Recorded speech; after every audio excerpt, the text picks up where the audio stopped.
Años 50, Estados Unidos. Un joven se abre paso en el difícil mundo del cine. Esta es la historia del origen de una leyenda. Esta es la historia de Clint Eastwood.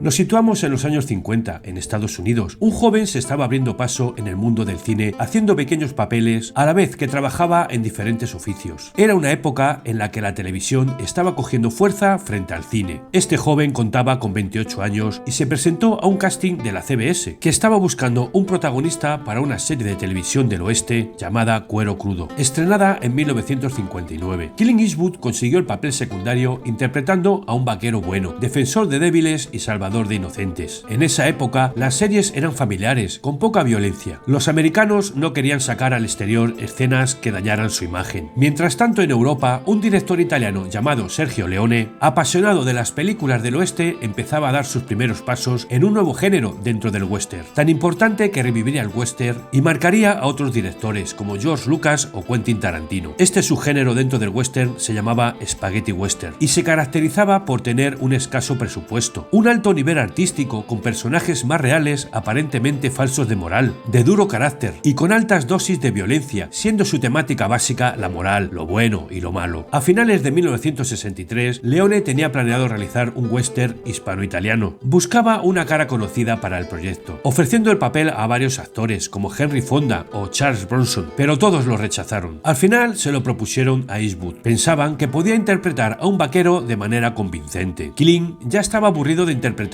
al mismo personaje en la serie Cuero Crudo durante 6 años y aceptó el papel. Además, su contrato en la serie le impedía aceptar películas, pero no extranjeras. Eastwood pensó que aunque la película fuera un fracaso, por lo menos viajaría gratis a un país exótico. Haciendo caso omiso de su representante, que le aconsejó que no se metiera en esa producción, aceptó un contrato de $15.000 y 11 semanas de trabajo en España. Empezaba el inicio del rodaje de una película llamada Por un puñado de dólares. El siguiente paso era crear el personaje que daría vida a Eastwood en la película El hombre sin nombre, y para empezar tenía que transformar el personaje de vaquero pulcro y amable que estaba realizando en la serie Cuero Crudo a un pistolero solitario y enigmático. Y en esta ocasión fue el personaje quien se adaptó a la personalidad de Eastwood más que a la inversa. En la vida real, el actor era un hombre de pocas palabras, sereno, con carácter y que a veces recordaba a un felino. En más de una ocasión, Leone comentó que Eastwood siempre tenía sueño, justamente como un gato, y en los descansos aprovechaba para dormirse en el interior de un coche. Cuando no había que rodar, Eastwood desaparecía. Era tan misterioso como su propio personaje. Le gustaba estar solo, no se relacionaba con sus compañeros y jamás salía, pero a la hora de trabajar no protestaba por nada, era muy disciplinado y observaba muy atento todos los detalles del rodaje, intentando aprender cómo se realizaba una película, algo que sin duda le ayudaría en el futuro. Colaboró bastante en dar forma al personaje, incluso eligió personalmente el vestuario, que debido al bajo presupuesto, el sombrero, las botas y los vaqueros los aportó el propio actor, además de 2 artículos que más definían al personaje, el poncho y los puros. El poncho lo compró en España, nunca tuvo un duplicado de él, y lo usaría en varias películas sin ni siquiera darle un lavado, para dar más realismo a las escenas. Los puros tan característicos los compró en una tienda de Beverly Hills. El actor no fumaba y de hecho le repugnaba el tabaco, pero creía que el sabor amargo del tabaco le ayudaría a lograr ese gesto característico de ceño fruncido, y tener los ojos siempre casi cerrados no era difícil, simplemente era una reacción natural al sol de Almería. El hombre sin nombre era poco hablador, de influencias mestizas en el vestir, con un carácter frío y un pasado desconocido al que únicamente le mueve el interés por el dinero. Un cazarrecompensas del que nadie sabe nada, sin pasado, sin ideales, descreído y con un brillo en los ojos a los que nada les sorprende. El rodaje de Por un puñado de dólares comenzó en 1962 y originalmente se iba a llamar El magnífico extraño, aunque se cambió 3 días antes del estreno. De hecho, nadie informó a Eastwood del cambio del título y no se enteró hasta 3 semanas después del estreno en una entrevista. El título era bastante apropiado, no era casualidad. Sergio Leone lo decidió en referencia al poco presupuesto que tenía para el proyecto y las continuas peleas que tuvo entre las distintas productoras, que discutían literalmente por un puñado de dólares. La historia nos cuenta cómo a un abandonado pueblo fronterizo llega un pistolero que, viendo la rivalidad de las 2 familias más poderosas del lugar, Omar comienza a sacar provecho de la situación. Por un puñado de dólares tuvo un presupuesto de $200.000, mucho menos que los típicos western de Hollywood de la época, como Río Bravo, que costó $2 millones, o la superproducción La Conquista del Oeste, alcanzando $15 millones.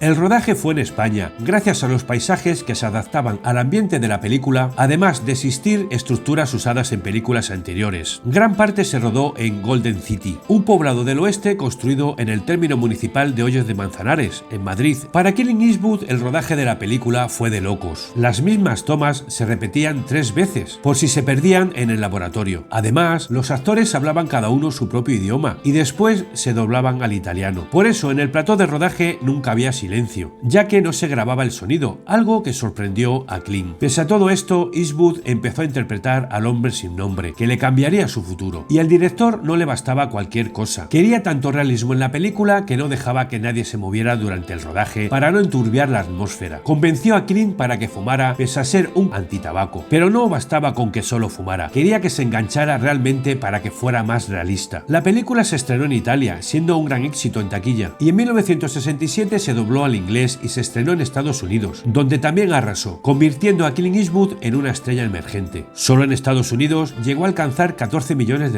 y fue el primer western italiano que se estrenó en ese país. De vuelta a Estados Unidos, Clint seguía sin recibir ofertas de Hollywood, como si nada hubiera pasado. Se había reincorporado a la serie Cuero Crudo y seguía con la prohibición de realizar otros proyectos en el país. Medio año después de realizar por un puñado de dólares y debido al gran éxito, la productora empezó con los trámites para volver a contratar Eastwood en una segunda película. El actor aceptó y obtuvo una notable mejoría en su salario, subiendo a $50.000. En la primavera de 1965, Eastwood llegó a Roma para comenzar los ensayos y rodar algunas escenas de la nueva película que se llamaría La muerte tenía un precio. El director Sergio Leone mantenía la estética, la atmósfera y a gran parte del equipo en su segunda aventura en España, aunque en esta ocasión Eastwood no estaría solo, ya que compartiría cartel con otro actor de Hollywood, Lee Van Cleef, en el papel del coronel Mortimer. Eastwood vuelve a repetir el personaje, con el nombre del Manco, y se podría decir que es el mismo personaje que interpretó en la película anterior. Una nueva aventura del hombre sin nombre, pero sin saber si fue antes o después que la anterior película. El Manco es un cazarrecompensas que no rehúye el enfrentamiento cara a cara con los hombres a los que él persigue, y que normalmente esconde su mano derecha debajo de un poncho hasta el momento de disparar. El Manco es rápido, impulsivo y avaricioso. Poniendo la atención en un malvado forajido llamado el Indio, es entonces cuando se cruza en su camino el coronel Mortimer.